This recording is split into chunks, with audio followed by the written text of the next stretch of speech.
नमस्कार। कुछ तकनीकी अज्ञान से उत्पन्न समस्याओं के बाद आखिरकार हम दोनों अब बात करने के लिए तैयार हैं, क्योंकि ना तो मैं ज़्यादा जानता हूँ इस बारे में और ना सुमन जी। तो हम लोगों ने फ़िलहाल इसको रिकॉर्ड करने का तय किया है और इस रिकॉर्डिंग को हम फेसबुक पर फिर लगाएंगे। तो जुगनुमा ये फ़िल्म राम रेड्डी की हम लोगों ने जब ये रिलीज हुई पिछले महीने तो सिनेमा घर में देखी, मैंने, सुमन ने और रितंबरा ने। और उसके बाद फिल्म देखने के बाद जैसा आमतौर से नहीं होता वैसा हुआ।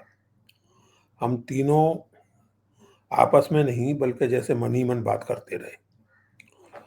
इस तरह कुछ देर अपने साथ बात और बाहर चुप्पी के बाद जब बातचीत शुरू हुई तो वो बातचीत बीच बीच में बार बार चलती रही और एक दिन ये सुमन को ही सूझा कि हम लोग इस फिल्म पर जो बातचीत करते रहे हैं उसका एक छोटा सा रूप, कोई पहले से तयशुदा का एडिटेड वर्जन नहीं बल्कि एक स्पॉन्टेनियस डिस्कशन यहाँ रखा जाए सब दोस्तों के सामने। तो मैंने संभवतः परसों ये सूचना फेसबुक पर लगाई और लोगों की राय मांगी, तो बहुत उत्साहवर्धक राय थी। तो इसलिए अब ये बातचीत हम लोग रिकॉर्ड कर रहे हैं और इसको हम फिर फेसबुक पर और जगह लगा देंगे। तो सुमन, तुम शुरू करो, your impression of this film. दरअसल मैं पहले तो बहुत फिल्में देखा करती थी, लेकिन अब अपेक्षाकृत मैं कम देखती हूँ। और जुगनुमा एक ऐसी फिल्म रही जो आज भी मैं अगर आंख मूंदूं तो उसके कई दृश्य मेरे सामने आ जाते हैं। जुगनुमा द फेबल नाम भी बहुत अलग किस्म का है और हम एक कहानी और यथार्थ, अतीत और वर्तमान, मिथक और लोक कथाएं जैसे हैं, उसमें ऐसे घूमने लगते हैं कि इसीलिए मैंने कहा कि इस पर हम लोग बातचीत करें। अभी भी आप देख रहे हैं कि ऐसा नहीं है कि बातचीत कोई बहुत ही सुनिर्धारित हो और जिस पर हम लोग बात करें। दरअसल मुझे ये फिल्म कई उसमें बहुत अच्छी लगी। पुरुषोत्तम, तुम भी इस बात की बात करोगे कि ये फिल्म बहुत अच्छी लगी, क्योंकि ये फिल्म एक कहानी तो कहती है, कहीं से बहुत धीरे धीरे एक कहानी कहती है, लेकिन वो हमें सोचने पर, हमें गुनने के लिए और हमें कुछ करने के लिए भी एक तरह से प्रेरित करती है। ये कहानी एक ऐसे परिवार की कहानी है जिसे विरासत में अंग्रेजों द्वारा दादा को दिया हुआ जो सॉरी, एक मिनट बटू। हाँ, ये कहानी तो कहती है, लेकिन मैं इस फिल्म का बाकी सब भूल जाऊं, मैं इसका पहला दृश्य कभी नहीं भूल सकता। जब आप देखते हैं कि शीशे के सामने खड़े हुए मनोज बाजपेयी अपने कंधों पर कोई क्रीम लगा रहे हैं और फिर थोड़ी देर बाद आपको मालूम पड़ता है कि वो क्रीम इसलिए लगा रहे हैं तो उसके बाद उन्हें अपने पंख पहनने हैं, जिन्हें पहन करके वो उड़ते हैं चिड़िया की तरह। इसमें जो सबसे रोचक और महत्वपूर्ण बात मुझे लगी कि ये सब इतने सहज रूप से होता है कि कुछ देर के लिए आप सोचने लगते हैं कि अरे वाकई ऐसा हो सकता है यार, इसमें क्या है।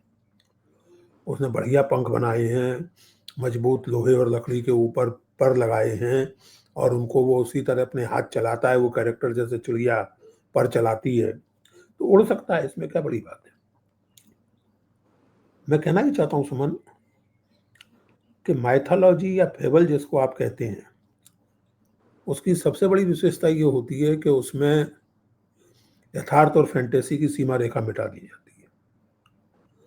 और जब आप एक मॉडर्न ज़माने में रह रहे हैं जिसमें फैंटेसी बहुत साफ तौर से एक अलग लोक की निवासनी होती है, इस फिल्म की जो खूबी जिसने मुझे सबसे पहले स्ट्राइक किया वो ये कि इसमें फैंटेसी इसी लोक की निवासनी है। उसे आप फैंटेसी कहिए, लेकिन देव और उसके परिवार के लिए वो सहज है।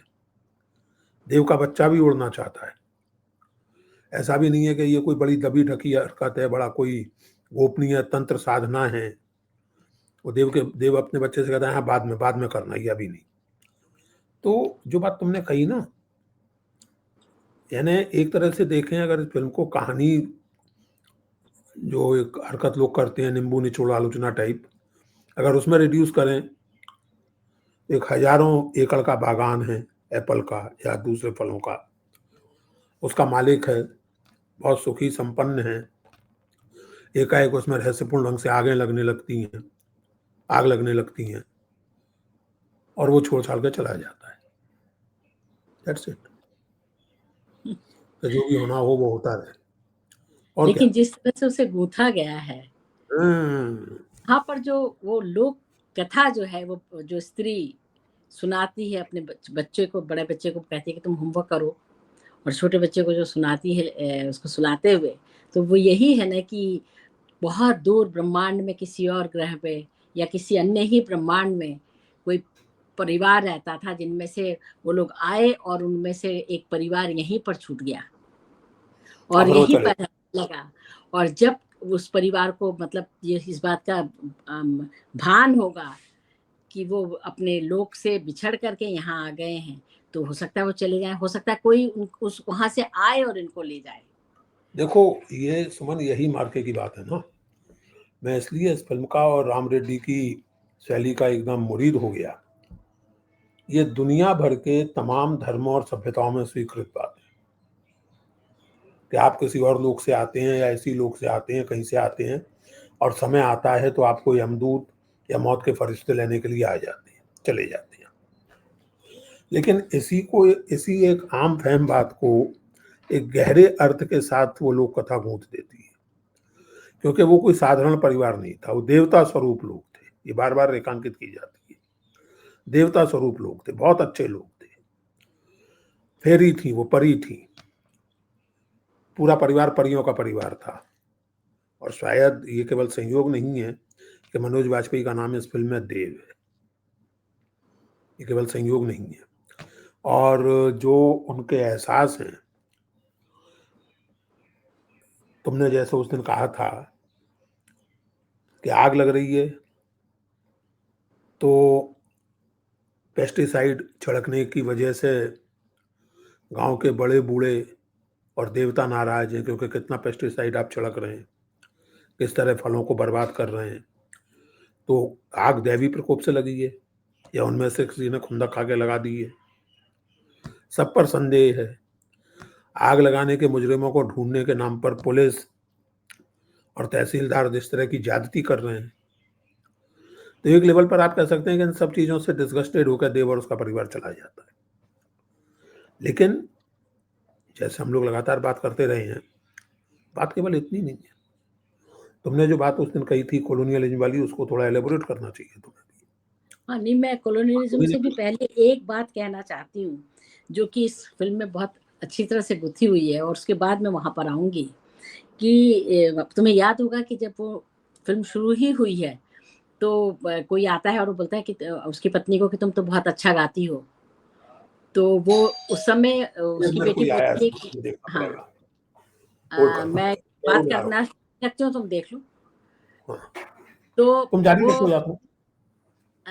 मैं ये बताना चाहती हूँ कि उसकी बेटी उसको बोलती है कि माँ तुम शिव स्तोत्र मतलब उसका पाठ करो। तो वो मतलब शुरू वो उसका पाठ करती है, थोड़ी कुछ ही सेकंड, कुछ ही एक ही मिनट।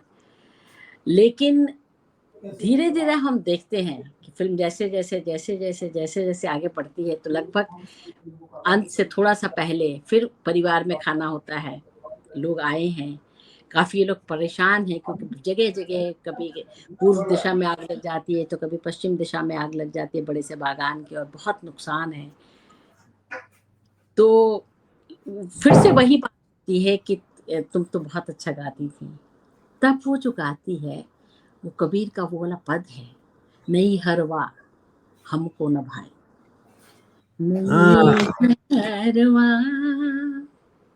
हमको न भाए। और इस गाने के तुरंत बाद ही वो लोग इस नैहर को छोड़ करके मानो चले जाते हैं। वो मतलब इसको इस पृथ्वी लोक को छोड़ करके वो जैसे चले गए, कहाँ गए ये नहीं मालूम।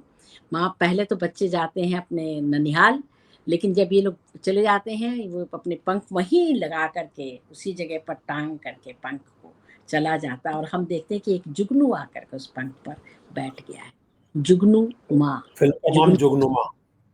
फिल्म का नाम है जुगनू माँ। जुगनू से बनी। और जब वो आग भी लगती है बार बार, तो हम देखते हैं अनेक जुगनू आकर के बैठ गए हैं, जहां जहां बैठे हैं वहां आग लग जाती है। इसको मैं इस तरह देखता हूँ, फिल्म के स्ट्रक्चर में दो चीजें। एक तो जुगनू स्थायी ना हो, लेकिन वो कौंध का सूचक होता है। जुगनू कौंधता है, जुगनू की रोशनी या उसकी जो भी आप कहिए चमक, वो स्थायी नहीं होती, फिर भी कौंधती तो है। और सच पूछा जाए तो जीवन किसी कौंध को, किसी महत्वपूर्ण कौंध को बनाए रखने का और उसे एक तरह की निरंतरता में ढालने का ही नाम है। अंततः कहीं ना कहीं होती है कौंध, रचना में, किसी बड़े काम में, किसी बड़े परिवर्तन में कौंध ही होती है। तो जुगनू एक तरह से उस कौंध को सूचित करता है इस फिल्म में, और इसीलिए फिल्म का नाम है जुगनुमा, जुगनू की तरह। जैसे बदनुमा, कोई बुरी चीज, इस तरह से। तो जुगनुमा, जुगनू की तरह। ये फिल्म असल में जुगनू की तरह कौंधती है। और जो एक चीज मुझे बहुत अच्छी लगी सुमन, इतना स्लो पेस है फिल्म का, धीरे धीरे धीरे। जैसे वो बार बार मैं तुम लोगों से कह भी रहा था कि 60s 70s 80s में एनएफडीसी की जो फिल्में आती थी, अब शायद फिर से उस तरह का सिलसिला शुरू हुआ है। लेकिन यहाँ आप देखें कि ब्रेसा और उनसे प्रभावित फिल्मकारों की तरह ऐसा भी नहीं है कि कैरेक्टर जो हैं वो एलियनेशन इफेक्ट का पालन करते हुए डायलॉग के बार पढ़ देते हैं। यहाँ डायलॉग भाव के साथ बोले जाते हैं, भाव के साथ आए हैं। और कई जगह तो वो कमाल है। जब वो मनोज वाजपेयी को अपने मैनेजर तक पे संदेह हो गया है और वो कह देता है कि मैं नहीं चाहता कि तुम रात को आओ बंगले पर, उस समय दीपक डोबरियाल समझ गए हैं, he is also wonderful actor. वो समझ गए हैं कि मेरे साहब को मुझ पर संदेह है कि मैं आग लगवा रहा हूँ। उस संदेह को चुपचाप पी जाना और मनोज वाजपेयी द्वारा उस संदेह को यथासंभव सभ्य और श्रेष्ठ ढंग से कन्वे करना। तो ये बिना बिल्कुल कहे बिना लगभग कहे, ये जो ट्रेडिशनल कहे सिनेमा की स्टाइल है कि जिसमें डायलॉग में भाव होता है, चेहरे के उतार चढ़ाव होते हैं, लेकिन इसके साथ ही अगर फिल्म को आप केवल एक उस स्तर पर देखें तो ठीक है, आग लगी, वो उसका जी उछट गया, वो चला गया। लेकिन इस फिल्म में है एक हिडन इफेक्ट, एक थर्ड मीनिंग, एक ध्वन्यार्थ, जिसमें वो सब भी है कि कॉलोनियल एक्सप्लॉयटेशन, और एक तरह से आप कह सकते हैं कि एक, जो तुमने बहुत सही कहा, एक मेटाफिजिकल फीलिंग भी है कि क्या धरा है इस सब में, नैयरवा नहीं आंखों का पागल। मतलब नहीं, वो नहीं, वो जा रहे, वो मैं उस जो लोग कथा सुना रही है, मैं उससे उसको जोड़ रही हूँ कि वो चूंकि दूसरे जगत से आए हुए प्राणी हैं, या हम भी तो कहीं आकर के कहीं टिके हुए प्राणी हैं, कहीं से भी आए, कहीं जाना है, निरंतर एक गति है। तो उसलिए मैं बोल रही थी कि जैसे कि वो गीत कन्वे करता है कि अब ये जाएंगे, लेकिन हमें पता नहीं है क्यों जाएंगे। सबसे मजेदार बात ये कि हमें नहीं मालूम। और जो तुम जिस बात की बात कर रहे हो कॉलोनियलिज्म की, कि इतना बड़ा बागान है जो अंग्रेजों को उसके दाद, अंग्रेजों ने उसके वफादारी के दादाओं कारण के, मिला, हाँ वफादारी के कारण, हाँ वफादारी के वफादारी के कारण। बड़ा बागान मिला। और वो आसपास के गांव के लोगों से ही लेकर के किया गया होगा। आसपास के गांव ही उसके बागान में, गांव के लोग ही उसके बागान में काम करते हैं। और जब आग लगना शुरू होता है तो एक दो बार इस पर हल्की सी हिंट है, और मतलब एक जैसे मतलब पासिंग वो डायलॉग जैसा है कि कहीं गांव वाले तो नहीं कर रहे हैं। और तभी वो उसको शक होता है, अपने डोबरिया, वो अपने मैनेजर पर भी शक होता है, गांव वालों पर भी शक होता है, वर्कर्स पर भी, कि सारे तुम्हारे परखे हुए हैं ना, परखे हुए लोग लेकर आ रहे हो और ना उसमें तुम। एक बात वो भी तो है ना, पेस्टिसाइड के प्रति एक संदेह। पेस्टिसाइड्स वाली बात की भाई ठीक से डालने की नहीं डाल रहे, क्योंकि एक व्यक्ति की मृत्यु भी हो गई, हाँ, वो पेस्टिसाइड उसके कमरे में रखा रह जाता है उसके रात को। बेड के नीचे रखा हुआ है और उसमें उसकी मृत्यु भी हो गई है। तो ये जो वो है कि भाई क्या हम जो इकोलॉजिकल एनवायरमेंटल जो सवाल हैं वो बिना कहे उठाना बहुत महत्वपूर्ण है कि भाई आप बार बार पूछता है तुम ठीक मात्रा में डाली जा रही है ना, ठीक से इसको पानी में मिलाया गया ना, उतने ही पानी में उतने ही परसेंटेज मिलाया गया ना जितने की जरूरत है, और फिर मृत्यु और फिर आग और फिर जैसे कि जिसने जो तुमने कहा जुगनू की तरह कौंध, एक रियलाइजेशन कि क्या यह सचमुच में ये पूरा बागान मेरा है, क्या मैं यहाँ का हूँ, मैं आउटसाइडर हूँ, मैं डू बाहर आई से आई बिलोंग और हियर? के उसमें आकर के इनका मालिक बन बैठा हूँ, क्या ये सही है, क्या मैं इनका मालिक हूँ, होना चाहिए किसी किसी का मालिक। लैंड टू द टिलर्स, जो जिसकी जिसके भाई जो किसानी कर रहा उसी के लिए उसी को भूमि उसी को मिले, या जिसकी भूमि थी उसको वापस चली जाए। और इसलिए वो किसानों को देके ही जाता है, उन जिन लोगों की भूमि है उनको दे के चला जाता है, जो काम बगीचे और में बंगला अपने मैनेजर को देकर। अब और बंगला अपने मैनेजर को दे जाता है, और विंग्स जो पंख हैं जिससे कि वो उड़ता भी है, अपने आप को एक अलग लोक का प्राणी भी समझता है कि मैं इन सबसे सभ्य हूँ, मैं ये हूँ। एक अजीब सी वो तो है ही, थोड़ा जो डिफरेंस है नहीं, मैं भले। उसके उड़ने को थोड़ा दूसरे ढंग से देखता हूँ सुमन, और इसीलिए वो लड़का जब उससे कहता है उड़ना, देखो एक बात समझो, उड़ के ऊपर से देखना, वो खाम में नहीं उड़ता है, वो मुआयना करने के लिए उड़ता है। तो बर्ड्स आई व्यू, आप चीजों को ऊपर से देख रहे हैं और इसलिए आप ज्यादा व्यापक ढंग से चीजों को देख पाते हैं, और एक जरूरी डिस्टेंस के साथ। जब आप हवाई जहाज की खिड़की से नीचे झांकते हैं तो बहुत बड़ा हिस्सा दिल्ली का नजर आता है, या किसी भी लेकिन नगर का। धुंधला होता है वो, जो हम हाँ, हवाई धुंधला जहाज, तो होता है, धुंधला धुंधला होता है। है, जाहिर है, लेकिन फिर भी बर्ड्स आई व्यू, ऊपर से देखना, विदाउट इन्वॉल्वमेंट, तो वो जो जरूरी दूरी उसको मिलती है, इसलिए उसके डैने इतने महत्वपूर्ण, और इसीलिए वो रोज उनको पहन के उड़ता है।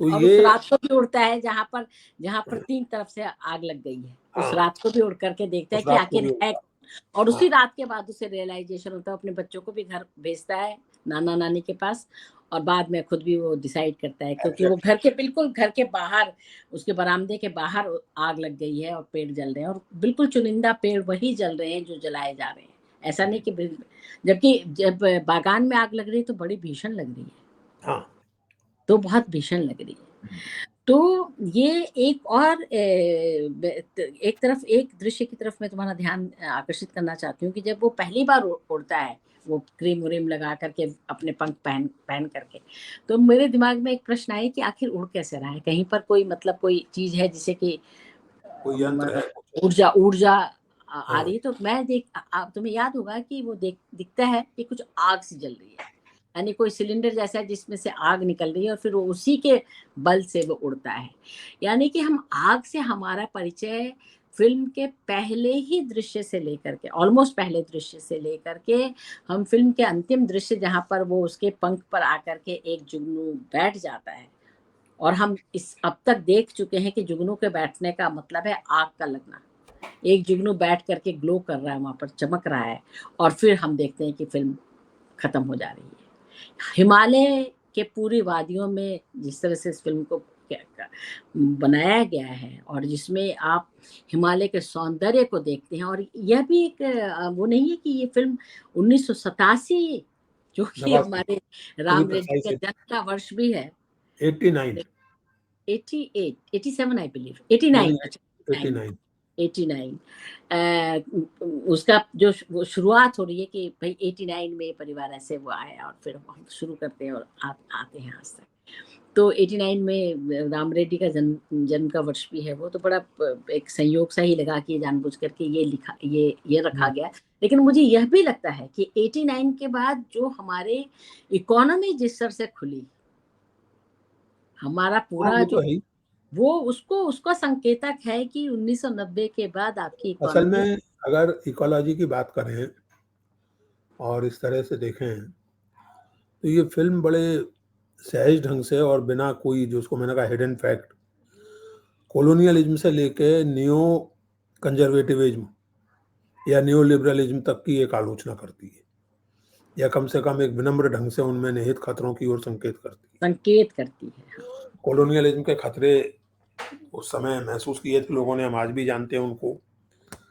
लेकिन ये जिसको तुम बहुत अच्छा शब्द देती हो, हप्पू विकास, ये विकास अधिक से अधिक विकास की चपेट उत्पादन, में विकास की चपेट में, चपेट में आ गया। पेस्टिसाइड्स और फलों का रंगा जाना, और उनके प्रिजर्व करने के लिए क्या लगाते हैं, प्रिजर्वेटिव्स, तो वो सब चीज़ें, उस बात सही है कि उस तरह की जो इकोनॉमी है और इकोनॉमी से पैदा होने वाली मानसिकता है, उसकी ओर भी एक संकेत तो है ही। संकेत तो है ही। और सबसे बड़ी बात यह है कि जो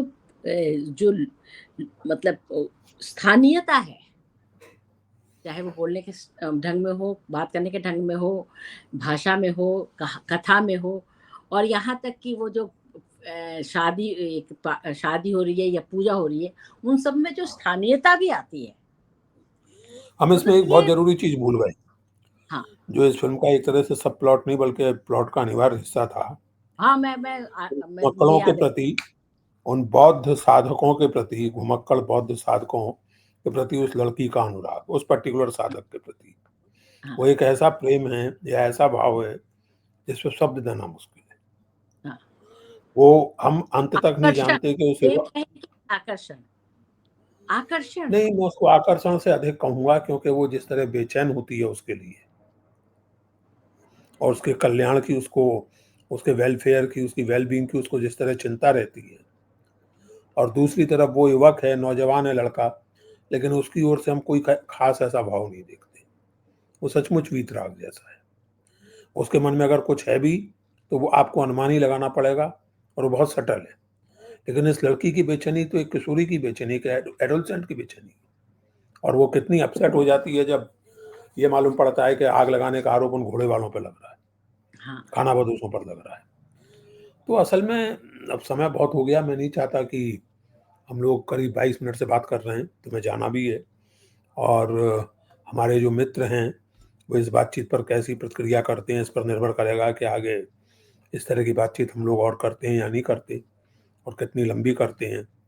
लेकिन अगर आप लोगों को, यानी जो देख रहे हैं उनको, जब मैं इसको लगाऊंगा, अभी तो रिकॉर्डिंग और लाइव एक साथ हो नहीं सका, रिकॉर्ड कर रहा हूँ, तो जब इसको मैं लगाऊंगा अभी थोड़ी देर में, तो फिर आप लोगों की प्रतिक्रियाओं से तय तय होगा कि इस पुरुष सुमन संवाद का कोई भविष्य है या नहीं है। नहीं लेकिन नहीं, वो सचमुच में बहुत ही, और खास तौर से जब वो एक जगह साधना करते हैं जहाँ वो दिया बुझ जाता है, फिर अचानक ही वो पता ऐसे करता है, और वो फिर से दिया जलने लगता है। वो जो गजब वो है, मतलब तो मैंने कहा ना, दृश्य। मुझे इसीलिए अच्छी लगी कि जिसे आमतौर से मेटाफिजिकल और स्पिरिचुअल कहा जाता है, और विद जिसे विद आमतौर पर पॉलिटिकल कहा जाता है। With reality all around. जैसे मेटाफिजिकल या स्पिरिचुअल या पॉलिटिकल कहा जाता है, दोनों में विरोध माना जाता है। मैं ऐसे किसी भी कलाकर्म के प्रति बहुत उत्सुक रहता हूँ, चाहे वो फिल्म हो, चाहे कहानी हो, चाहे उपन्यास हो, चाहे किसी तरह की कला हो, जिसमें उन इन दोनों रील्स को एक्सप्लोर करने की कोशिश हो, और उनके संबंधों को एक्सप्लोर करने की कोशिश हो। मैं यहाँ तक कहने का साहस करूंगा कि महान कला प्रिसाइसली ऐसा ही करती है। एक समग्रता है, दृष्टि अब की जैसे इस समग्रता समय है। तुम्हें पता ही है, कल हम लोग अल्मोड़ा जा रहे हैं, और मुझे जोशी जी पर बात करनी है, मनोहर श्याम जोशी पर। मैं कुरु कुरु स्वामी में डूबा हूँ, और एक सर्वथा भिन्न प्रकार से वो यही है, एकदम खुरदुरा यथार्थ जीवन का, और तथाकथित मेटाफिजिकल और स्पिरिचुअल उड़ाने। इस फिल्म में भी सुमन, अगर तुम देखोगी कि जो बातें हम लोग कर रहे हैं, हम कॉलोनियलिज्म की बात कर रहे हैं, तुमने कहा कि जो मेहनत करता है हक उसका होना चाहिए, इस रियलाइजेशन की बात कर रहे हैं, विनोबा भावे और की उस बात करते हैं हम लोग, विनोबा भावे की बात हो रही है, भूदान की बात कर सकते हैं, भूदान क्योंकि की वो बात कर रहे हैं नेचर हम से लोग। भूदान ही है, उसमें कोई भूदान है, ग्रामदान है, हाँ, वो संघर्ष भूदान, उस तरह का बिल्कुल वर्ग सही कहा, संघर्ष बहुत नहीं। अच्छी बात कही। पूरी फिल्म में कहीं विनोबा भावे का नाम नहीं है, लेकिन आइडिया वही है, भूदान। आइडिया वही। लेकिन उसके साथ ही हम एक स्पिरिचुअल एंगस्ट की भी बात कर रहे हैं। हम ऐसी कौन की भी बात कर रहे हैं जो एक्सप्लेन नहीं की जा सकती, लेकिन जो आपको बदल देती है। आप उस अजीब प्रकार की महत्वाकांक्षा की भी बात कर रहे हैं कि आदमी कृत्रिम पर लगा के उड़ना चाहता है और उड़ना उड़ता है, उड़ता है। केवल चाहता नहीं है, उड़ता है। तो उड़ाने जो हैं उसकी, मेरे ख्याल से सुमन अब हम लोग बंद करते हैं फिलहाल। नहीं, मैं इसको एक मैं ज़रूर कहूँगी कि हमने डायरेक्टर का कहा, लेकिन सभी कलाकारों का और मनोज वाजपेयी के तो कहने ही क्या, माशाल्लाह, इतने नहीं, दीपक बढ़िया डोबरियाल थे। ऑल्सो, दीपक डोबरियाल का इस फिल्म में मैं सच कहूँ तो कोई एक्टर ऐसा नहीं था हाँ, जो जाने माने हैं या अधिक प्रसिद्ध हैं जैसे तिलोत्तमा सोम और आदि लोग, लेकिन जो कुछ कम परिचित एक्टर्स हैं, ये उनकी प्रतिभा कहिए, उनका लगाव कहिए या डायरेक्टर की दक्षता कहिए, कोई एक्टर सब स्टैंडर्ड नहीं और है। कितने सुंदर, फोटोग्राफी कितनी अच्छी है, वो बिल्कुल नहीं, वो दैट वे मतलब द वो फिल्म इज ये डिजिटल नहीं थी। ये सबसे बड़ी बात ये थी कि ये वो कैमरे से की गई फोटोग्राफी पूरा ढंग ढंग की थी, और ये फिल्म डिजिटल फोटोग्राफी नहीं है। That is very film is a important. In any case और फिल्म इज अ और सच कहें तो अगर ये एक संगीत में डूबने जैसा अनुभव था।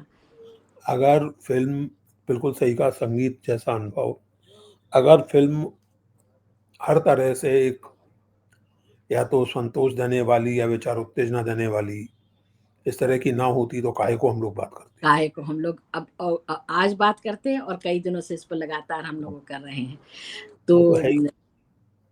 अब देखते हैं कि लोगों को कैसा लगा, हम्म, और क्या हम आगे भी किसी उपन्यास जारी पर, रखें। किसी फिल्म पर, किसी गाने पर, किसी भी चीज पर, किसी यात्रा पर बात करें तो कैसा रहेगा। ठीक। और के साथ ही ओके आपको dear, okay friends, bye. Bye. ठीक है सुमन, बंद करता हूँ मैं इसको। ठीक है बंधुओं, भगिनियों, दोस्तों, बताइएगा कैसा लगता है, तो आगे इसको जारी रखा जाए ना रखा जाए, प्लीज लेट अस नो। ठीक है सुमन, पुटिंग इट ऑफ।